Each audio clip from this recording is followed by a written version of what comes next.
എന്തിനായിട്ടാ അവരെ ശല്യം ചെയ്യുന്നത്? ചുമ്മാ ഒരു രസം.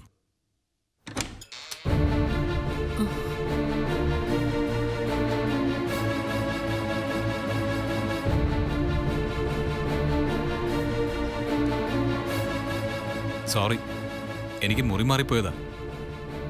വേദ ഇപ്പൊ ഇവിടെയാണോ താമസം? ഞാനും സ്വാതിയും കൂടി ഹണിമൂൺ ആഘോഷിക്കാൻ ഇറങ്ങിയതാ. സ്വാതി വിഷ് ചെയ്യുന്നില്ലേ? നമസ്കാരം. മറ്റവളോടെ? മറ്റവളല്ലേ അടുത്ത് നിൽക്കുന്നത്, പർവ്വതം പോലെ. ഞാൻ ഗൗരിയെ കുറിച്ചാ ചോദിച്ചത്.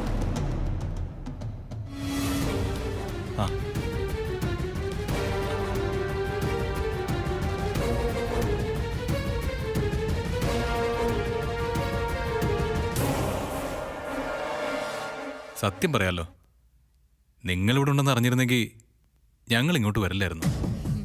ഹണിമൂണാ, വീട്ടിലൊരു പ്രൈവസി ഇല്ല. ഒരു ദിവസത്തെ കാശ് അഡ്വാൻസ് കൊടുത്തു പോയി. അല്ലായിരുന്നെങ്കിൽ ഇപ്പോഴേ റൂം വെക്കേറ്റ് ചെയ്തേനെ. ആ പഴയ ലോഡ്ജിൽ നിന്ന് എന്താ മാറിയേ? തോന്നി. അതേതായാലും നന്നായി. അവിടെ പരിസരം അത്ര സുഖം ഉണ്ടായിരുന്നില്ല. ഭക്ഷണമൊക്കെ കഴിഞ്ഞോ? അത് ചോദിക്കാൻ നീ ആരാ? സ്വാതി, ഏട്ടന്റെ ഭാര്യ. ഏട്ടന്റെ ഭാര്യ ഏട്ടന്റെ കാര്യങ്ങൾ മാത്രം അന്വേഷിച്ചാൽ മതി. എന്റെ സുഖവിവരങ്ങൾ തിരക്കണ്ട. അതിന് ഇവളൊന്നും പറഞ്ഞില്ലല്ലോ. ഭക്ഷണം കഴിച്ചോന്ന് ചോദിച്ചതിനാണോ ഇത്രയും ദേഷ്യപ്പെടുന്നത്? ഒന്ന് കടന്നു പോകുന്നുണ്ടോ? നമ്മൾ വന്നത് അവർക്ക് ഇഷ്ടായില്ല. കണ്ടാലും മതി. ഹണിമൂൺ ആഘോഷിക്കാൻ വന്നിരിക്കുന്നു.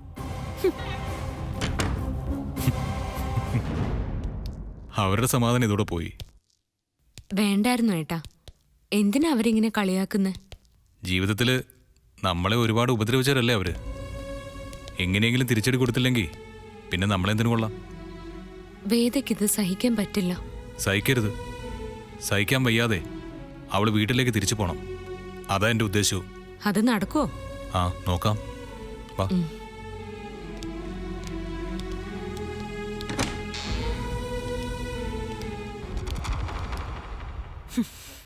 മനസ്സിലായോ അവരെന്തിനാ ഇങ്ങോട്ട് വന്നെന്ന്? ഹണിമൂണൊന്നുമല്ല, നമ്മളെ കാണിക്കണം.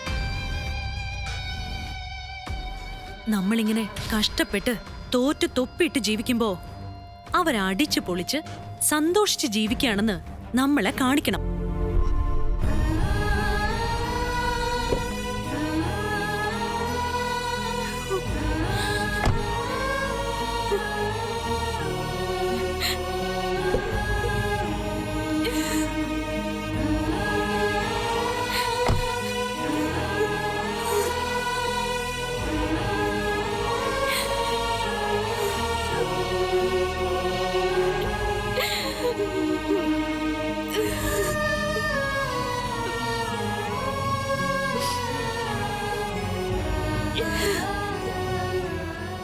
എന്താണ് ഇനി അടുത്ത സ്റ്റെപ്പ്? ബോഡി ഇങ്ങോട്ട് കൊണ്ടുവരുന്നുണ്ടോ? അതോ മംഗലാപുരത്തുനിന്ന് ഒരു ക്ലിയറൻസ് കിട്ടാനുണ്ട്. എന്നുവെച്ചാൽ ഏട്ടൻ്റെ സുഹൃത്തിൻ്റെ കോൾ. അദ്ദേഹം പറഞ്ഞിട്ട് പുറപ്പെട്ടാൽ മതിയെന്നാ നേരത്തെ അറിയിച്ചത്. ആ കോളിന് വേണ്ടി വെയിറ്റ് ചെയ്യാം. ശരിക്കും എന്താ സംഭവിച്ചത്? ആക്സിഡന്റ് തന്നെ. ഏട്ടൻ സഞ്ചരിച്ചിരുന്ന കാറും ടാങ്കർ ലോറിയും തമ്മിൽ ഇടിച്ചു. കാറ് മറിഞ്ഞെന്നും തീ പിടിച്ചെന്നൊക്കെ പറയുന്നുണ്ട്. മംഗലാപുരത്ത് ബിസിനസ് തുടങ്ങാൻ പോണെന്ന് പറഞ്ഞപ്പോൾ ഞാൻ വിലക്കിയതാ. നമുക്ക് പരിചയമില്ലാത്ത നാട്, അതൊന്നും ശരിയാവില്ലെന്ന് പറഞ്ഞപ്പോൾ കേട്ടില്ല. വിധി ഇങ്ങനെയായിരുന്നു. ആ സമയത്ത് ഇവിടെ എത്തിയല്ലേ പറ്റൂ. വിവരം കേട്ടപ്പോ ഷോക്കായി പോയി. ഒരിക്കലും ഇങ്ങനെ ഒരു വാർത്ത ഞങ്ങൾ പ്രതീക്ഷിച്ചിരുന്നില്ല. ആരും പ്രതീക്ഷിച്ചില്ല. കഷ്ടം. ദേവിയുടെ കാര്യം ആലോചിക്കുമ്പോഴാ സങ്കടം. അമ്മായി എവിടെയാ? അകത്തുണ്ട്.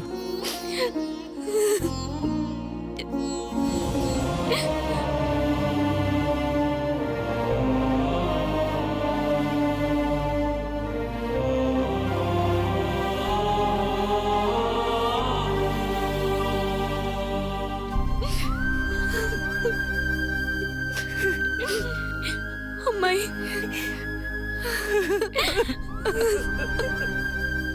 കരയില്ലേ അമ്മായി? നഷ്ടം എത്ര വലുതാണെന്ന് എനിക്കറിയാം. പക്ഷേ സഹിച്ചല്ലേ പറ്റൂ. ഇതുമായിട്ട് പൊരുത്തപ്പെടാൻ കുറച്ച് സമയമെടുക്കും. എങ്കിലും മനസ്സുകൊണ്ട് അതിനുള്ള ശ്രമങ്ങൾ ഇപ്പോഴേ തുടങ്ങണം. വിധിയെ മാറ്റാൻ നമുക്ക് പറ്റില്ലല്ലോ. നീ എന്തൊരു ഇരിപ്പായി ഇരിക്കുന്നേ? എന്താ ഇത്ര ആലോചിച്ചു കൂട്ടുന്നേ? ഒന്നുമില്ലമ്മേ. ഞാനൊരു കാര്യം പറഞ്ഞ മോളെ എതിരൊന്നും പറയരുത്. അവള് പറയില്ല. പറയില്ലെന്ന് വാക്ക് തന്നിട്ടാ അവൾ എന്റെ കൂടെ പോകുന്നത്. അല്ലേ മോളെ? വേദേ, വളച്ചു കെട്ടില്ലാതെ അങ്ങ് പറയാം. നിന്നെ ഞങ്ങൾ കെട്ടിക്കാൻ പോവാ. എന്തെങ്കിലും പറയാനുണ്ടോ? ഉണ്ടെങ്കിൽ ഇപ്പൊ അങ്ങ് പറഞ്ഞേക്കണം. അവക്കൊന്നും പറയാനില്ല. നീ ഒന്ന് മൂളി കിട്ടിയാ എത്രയും പെട്ടെന്ന് അച്ഛനൊരു ചെക്കനെ കണ്ടുപിടിക്കായിരുന്നു.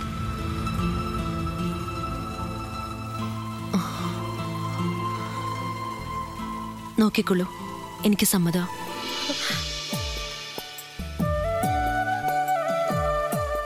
കണ്ടോ, ഞാൻ അപ്പോഴേ പറഞ്ഞില്ലേ അവളെ എതിർക്കാനൊന്നും പോകുന്നില്ലെന്ന്.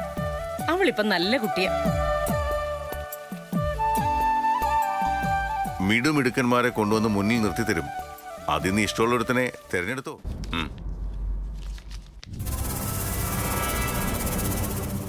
ഇതിന്നൊരാളെ സെലക്ട് ചെയ്യും.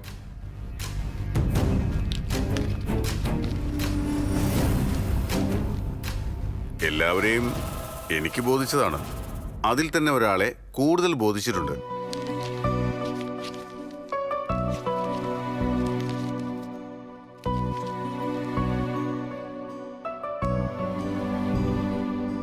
നോക്കട്ടെ, എനിക്കിഷ്ടമുള്ള ആളെ തന്നെയാണോ നീയും സെലക്ട് ചെയ്യാൻ പോകുന്നതെന്ന്.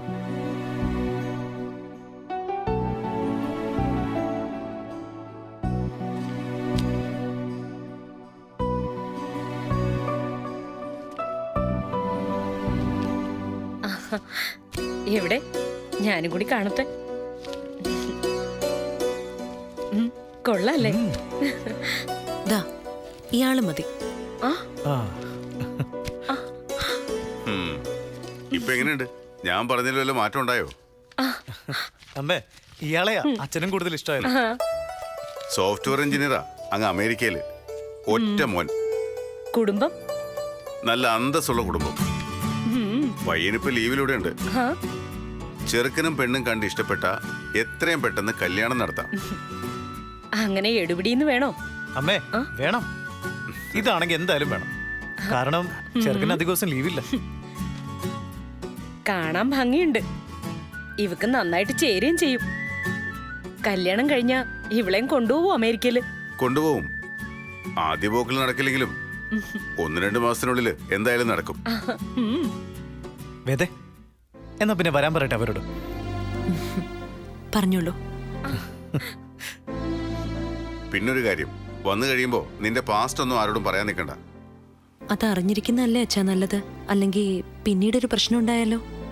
അത് വേണ്ട. വേറൊന്നും കൊണ്ടല്ല, നമ്മളായിട്ട് തന്നെ അത് പറയുമ്പോൾ അവർക്ക് വെറുതെ അനാവശ്യ സംശയങ്ങളുണ്ടാവും. അല്ലെങ്കിലും ഇന്നത്തെ കാലത്ത് കല്യാണത്തിന് മുമ്പ് അഫയർ ഇല്ലാത്ത ആരാ ഉള്ളത്? അതൊന്നും നീ പറയണ്ട. ഒരു ചീത്തപ്പേരും കേൾപ്പിക്കാത്ത 100 പെൺകുട്ടികളെ ഞാൻ കാണിച്ചു തരാം.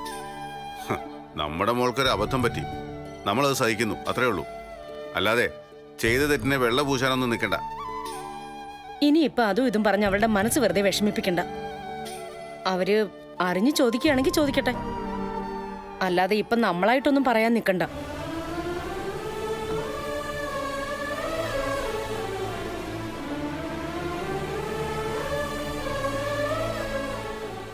മോളെ, അച്ഛൻ പറഞ്ഞതിലും കാര്യമുണ്ട്. അങ്ങനെ മതിയെന്നാ നിങ്ങളുടെ അഭിപ്രായമെങ്കിൽ അങ്ങനെ മതി. ഞാൻ വെറുതെ പറഞ്ഞേ ഉള്ളൂ. എനിക്കിഷ്ടമായി. എത്രയും പെട്ടെന്ന് വരാൻ പറഞ്ഞോളൂ.